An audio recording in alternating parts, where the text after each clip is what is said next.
ಇದು ಗುರುವಾರದ ವ್ಲಾಗ್ ಆಗಿರುತ್ತೆ. ನಾಳೆ ವರಮಹಾಲಕ್ಷ್ಮಿ ಹಬ್ಬ ಇರೋದ್ರಿಂದ ನಾನು ಅಲ್ಲಿ ಕಳಸ ಇಡೋದಕ್ಕೆ ಅಂದ್ಬಿಟ್ಟು ಜಾಗ ಫ್ರೀ ಮಾಡ್ಕೋಬೇಕಾಯ್ತು. ಸೊ ಹಂಗಾಗಿ ನಾನು ದಿವಾನ್ನ ಈ ಕಡೆಗೆ ಶಿಫ್ಟ್ ಮಾಡಿಕೊಂಡು ಅದ್ರ ಮೇಲೆ ಕಾಟೆಲ್ಲ ಹಾಕ್ಬಿಟ್ಟು ರೆಡಿ ಮಾಡ್ತಾ ಇದ್ದೆ. ಆವಾಗ ಅದನ್ನು ಮಾಡಬೇಕಾದ್ರೆ ನನಗೆ ನಮ್ಮ ಪಾಪು ಒಂದು ಇಯರಿಂಗ್ ಕಳೆದಾಕಿ ಸುಮಾರು ಆಗಲೇ ಒಂದೂವರೆ ವರ್ಷ ಆಗಿತ್ತು.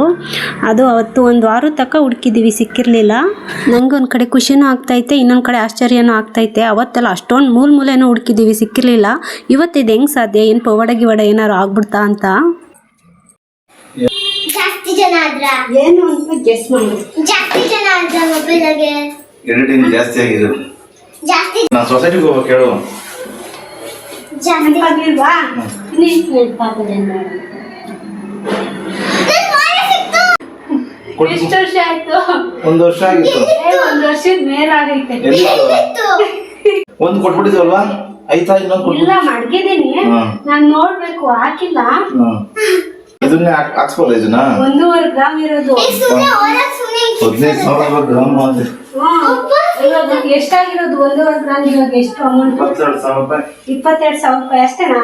ಇನ್ನು ಜಾಸ್ತಿ ಐತೆ. 15,000 ಗ್ರಾಮ್. 15,000. ಹ್ಞೂ, ಹಂಗಾರೆ 22-25 ಆಗಿರೋದು ಇವತ್ತು. ಆಮೇಲೆ ಮತ್ತೆ ಇಟ್ಟಿದ್ದೀನಿ, ಅಲ್ಲೆಲ್ಲೋ ಸಂಧಿ ಒಳಗೆ ಐತೆ. ಅಲ್ಲಿ ಸಂಧಿ ಒಳಗೆ ಅಂತೀನಿ, ಡಬ್ಬಿ ಒಳಗೆ ಹಾಕಿಕ್ಕಿದ್ದೀನಿ. ಎಲ್ಲನ ಇವಳ್ದು ಕಳ್ದಾಕಿರೋ ಒಲೆಗಳನ್ನೆಲ್ಲ ಸೇರಿಸಿ ಒಂದು ಡಬ್ಬಿಲಿ ಹಾಕಿಟ್ಟಿದ್ದೆ. ಈ ಸತಿ ಇದಕ್ಕೆ ಹೋದಾಗ ದಸರಾದಲ್ಲಿ ಎಲ್ಲ ಹಾಕ್ಬಿಟ್ಟು ಟೋಟಲಾಗಿ ತೊಗೊಳೋಣ ಅಂದ್ಬಿಟ್ಟು